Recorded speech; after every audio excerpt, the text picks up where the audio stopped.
algo raro, y si está con fiebre, que no se sabe qué es lo que tiene, lo primero que se llama es al infectólogo. Se hacen todos los exámenes, cultivos, hemogramas, en fin, radiografías. Si no hay nada, no encuentran nada, llaman al hemato-oncólogo. Y finalmente, cuando ya no saben qué es lo que tiene, aparece él. Se dice, ¿no tendrá alguna enfermedad el mesénquima? Y aparece el reumatólogo. Entonces el reumatólogo tiene ya una buena parte avanzada, como ha sido esta presentación, que ya se ha dicho la clasificación, que se entiende por un síndrome febril prolongado. Así que para el reumatólogo es bastante más fácil. Ya están muchos exámenes hechos. En un paciente que tiene un síndrome febril prolongado, aproximadamente el 20-22% de estos pacientes tienen alguna enfermedad del tejido conectivo. Y aquí nombré las más frecuentes. La primera, por frecuencia, es la arteritis de células gigantes, el STIL del adulto, otras vasculitis como la poliarteritis nodosa. Esto es muy poco frecuente.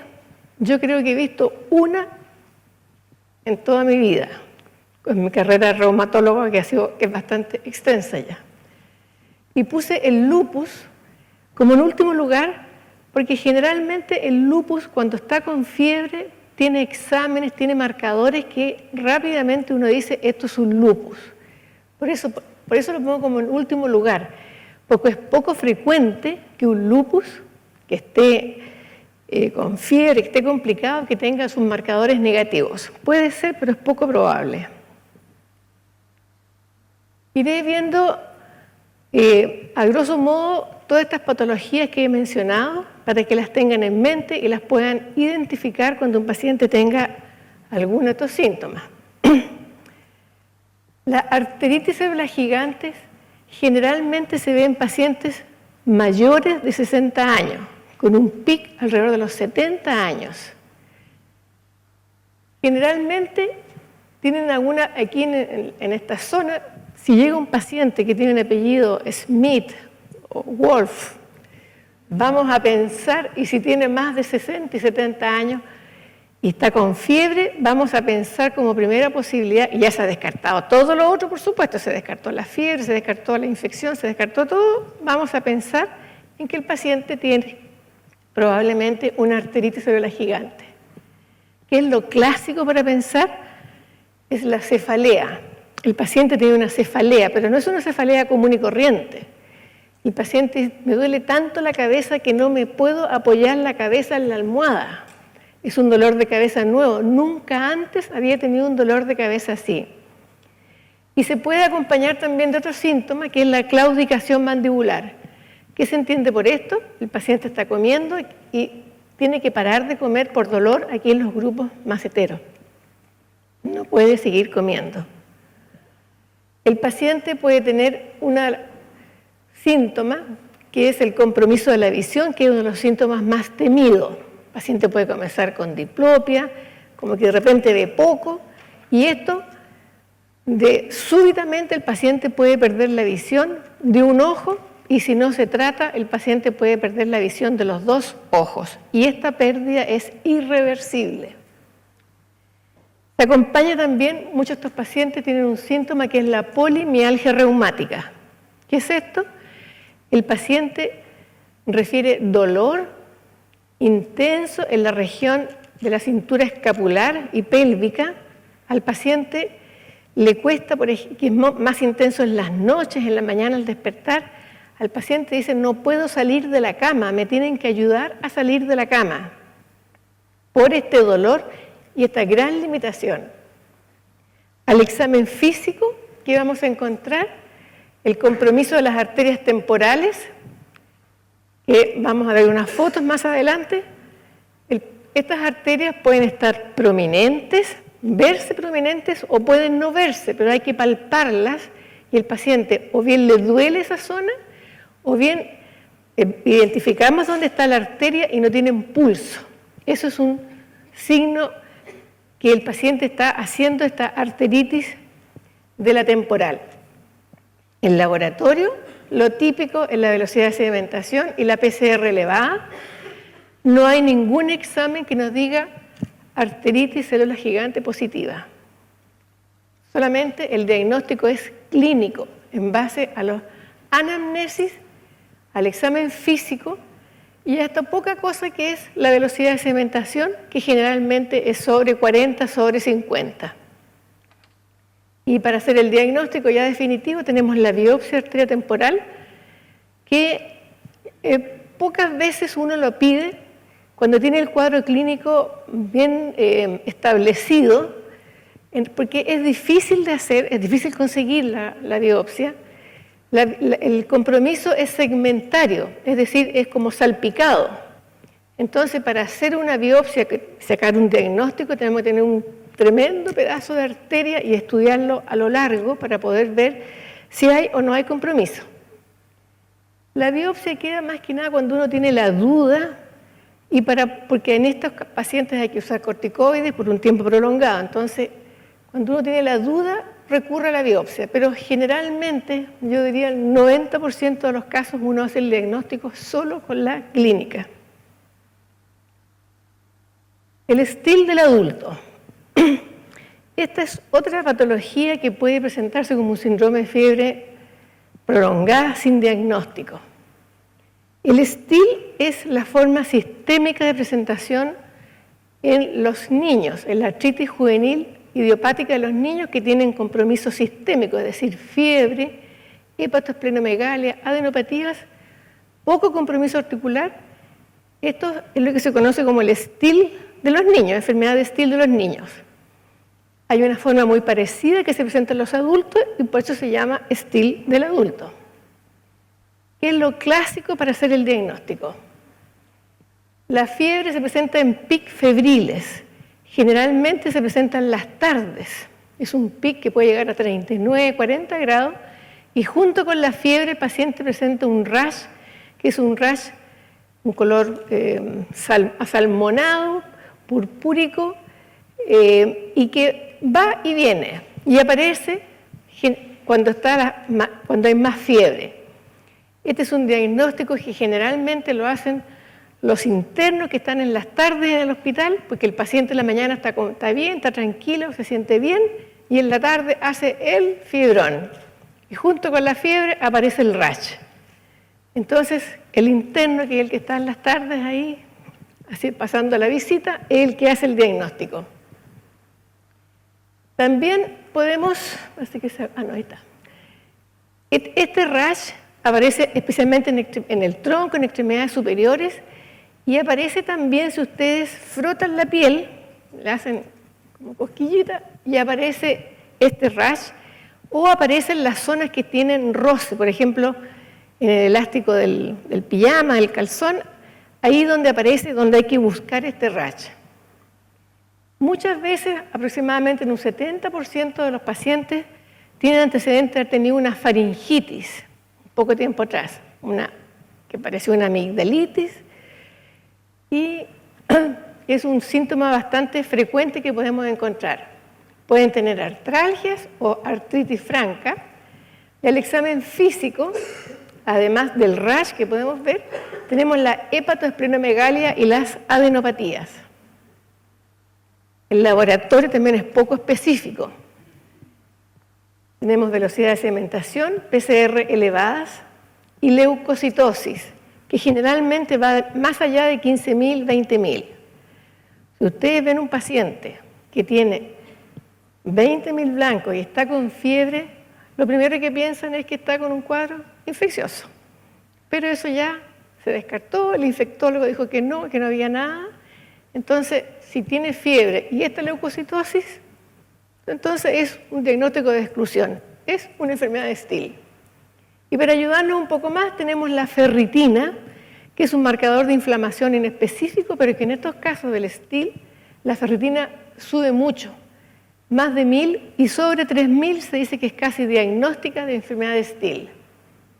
Ayuda también que en estos pacientes que están con artralgias, artritis, que uno podría pensar que puede tener otra enfermedad del mesénquima como un lupus, no tienen estos marcadores. Los anticuerpos y el factor reumatoideo generalmente son negativos. Esta vasculitis, la poliarteritis nodosa, la vamos a nombrar porque está en los libros, porque tienen que saber que existe, pero en realidad, como digo, es muy poco frecuente. Yo, como digo, he visto una, creo. Esta es una vasculitis sistémica necrotizante de arterias mediana tamaño, que se caracteriza por también, como todos los otros que hemos visto, compromiso del estado general, fiebre, baja de peso. Puede tener compromiso neurológico manifestado por mononeuritis múltiple. Es decir, el paciente puede tener una paresia de un pie, paresia de un dedo, de una mano, o sea, hay compromiso neurológico periférico. Puede tener lesiones cutáneas, que se manifiesta como livedo reticulares o púrpura, y compromiso renal fundamentalmente dado por hipertensión. Un paciente que no era hipertenso y que junto con esta fiebre apareció la hipertensión, bueno, pensar en la poliarteritis nodosa. El laboratorio también es poco específico. Tenemos, como en todos los otros, velocidad de sedimentación, PCR elevada. Podemos tener serología para hepatitis B, que se dice que pudiera ser un factor etiológico en la producción de esta vasculitis. Hay ausencia de anticuerpos, como los anticuerpos antinucleares, los ANCA, los anticuerpos contra el citoplasma neutrófilo, va a estar negativo. El complemento va a estar normal, lo cual nos ayuda a descartar la posibilidad de que sea un lupus. El diagnóstico también es de exclusión y si podemos hacer una biopsia de algún tejido, pero eso ya es más complicado, más difícil, o hacer una arteriografía, que es lo típico que se van a ver imágenes aneurismáticas de las arterias. Porque a la vez esta vasculitis se producen aneurismas en las arterias de mediano calibre. Y finalmente el lupus. El lupus es una patología muchísimo más frecuente que todas las otras que ya les he nombrado, pero como les decía al comienzo, un paciente que tiene lupus tiene marcadores que podemos rápidamente, en base a la anamnesis, al examen físico, y tenemos marcadores que son típicos de que el paciente tiene un lupus.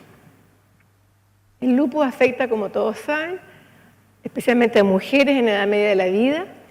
El compromiso es multisistémico, es decir, el paciente puede tener compromiso de una pericarditis, serositis, puede tener compromiso de cualquier cosa.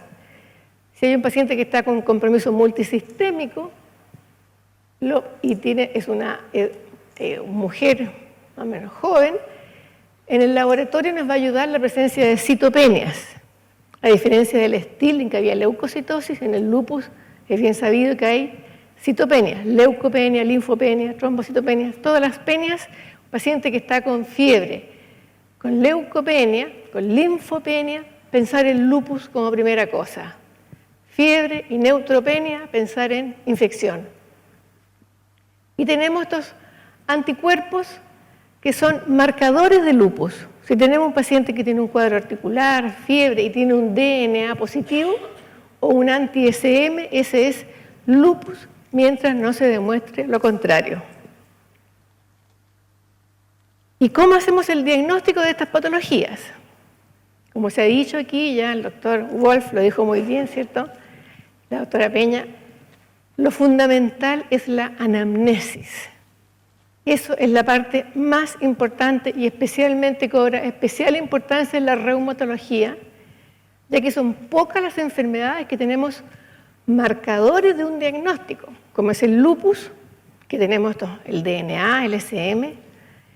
En una artritis por cristales podemos encontrar los cristales, pero en la mayoría de las mesenquimopatías no hay marcadores, no hay un Still positivo título tanto. No, el diagnóstico es clínico. Entonces es fundamental la anamnesis, el examen físico, el laboratorio, dejarlo siempre para el final. Y como decía muy sabiamente el doctor Wolf, pienso, luego pido. Porque si ustedes piden y se encuentran en un paciente febril que tiene un factor reumatoideo positivo porque lo pidieron, tenían artralgia, factor reumatoideo positivo, el paciente puede tener una endocarditis bacteriana y tiene un factor reumatoideo positivo. Por eso es importante pensar y pedir los exámenes que nos apoyen un diagnóstico que estamos planteando, no que los exámenes nos den un diagnóstico. Y es así entonces que llega el reumatólogo, después que ya el paciente ha sido visto por varios otros especialistas, llega el reumatólogo con ojo de lince, ¿cierto?, con su lupa, a buscar los detallitos que pasaron de alto, que nadie los vio y que estaban ahí y que son los que nos dan el diagnóstico. En la anamnesis, primera cosa, fijarnos en la edad. Ya dijimos, si es un paciente que tiene 70 años, 80 años y es de apellido Smith o cualquier apellido europeo, por supuesto que vamos a pensar que tiene una arteritis célula gigante. Si es una persona de sexo femenino, joven, pensar en la posibilidad de un lupus. Ver las características de la fiebre. Esto cobra mayor importancia en el STIL, que como les digo, da un pic febril al día, que generalmente es en la tarde y que se acompaña de estas lesiones cutáneas. Preguntar, porque el paciente no lo va a decir, que si está un paciente que está con una arteritis, está comprometido, está chancacao, le duele todo, y el paciente no va a decir, mire doctora, fíjese que a mí me duele aquí, en la arteria temporal. No, eso no lo va a decir, hay que preguntarlo, hay que ir a buscarlo. O un paciente que está con mucho dolor, que no puede moverse, uno dice, ¿y le duele la cabeza? Ah, sí, claro, pero es que... ¿cómo se llama? Pero es que también me duelen los hombros, me duele todo. Entonces hay que ir y preguntar en forma dirigida. Preguntar cómo las características de esta cefalea, si ha tenido o no claudicación mandibular, si hay compromiso de visión. Como digo, esa es una de las pocas emergencias en reumatología. El compromiso de visión, porque en la arteritis célula gigante el paciente puede perder la visión súbitamente. Generalmente da aviso, comienza de borroso y de repente pierde la visión. Preguntar entonces si ha tenido compromiso cutáneo, buscar si, rascarle un poco la guatita, a ver si aparece el famoso signo de Kerne, que al rascar aparece el eritema típico que el eritema que generalmente aparece cuando está el paciente con fiebre. Y preguntar también si ha tenido o no ha tenido compromiso articular, porque puede que en ese momento no tenga nada, pero como decía yo siempre cuando hacía clases, como saben, ya estoy retirada de la universidad, jubilada. Cuando hacía las clases, lo que más hacía hincapié en el examen físico, que debe ser desde el pelo a la punta del dedo gordo. Mirar todo, mirar el pelo, mirar las características del pelo. Un pelo lúpico, uno llega a una cama de un paciente y le ve el pelo, que tiene pelos en la sábana, que tiene un pelo deslustrado, que tiene unos mechones cortados. Dice, esta paciente tiene un lupus, o sea, de verla, o sea, sin examinarla, sin preguntarle nada. Mirar los ojos, buscar si hay petequias, buscar... Como digo, el examen físico debe ser completo, lo más completo posible. Hoy en día se hace mucho énfasis en las imágenes y hacer diagnósticos así con PET. Esto es como para especificar, ¿cierto?, de que esta pobre señora decía que antes, cuando era joven, la examinaban bien y ahora que está más viejita, solo le miran la lengua. En realidad, el examen físico debe ser completo, sean cuales sean las circunstancias. Mientras más completo, mejor. Y aquí tenemos un paciente que ustedes pueden ver la arteria temporal, que está prominente y al palparla va a estar sensible. O puede no tener, está muy prominente, pero la palpan y no tiene pulso. Eso es patognomónico de que tiene una arteritis de célula gigante. Aquí tenemos el típico rash evanescente del STIL, que se ve más frecuentemente aquí en los pliegues, en la zona del elástico del calzón. Aquí el paciente se rascó, parece, y tiene más eritema en esa zona.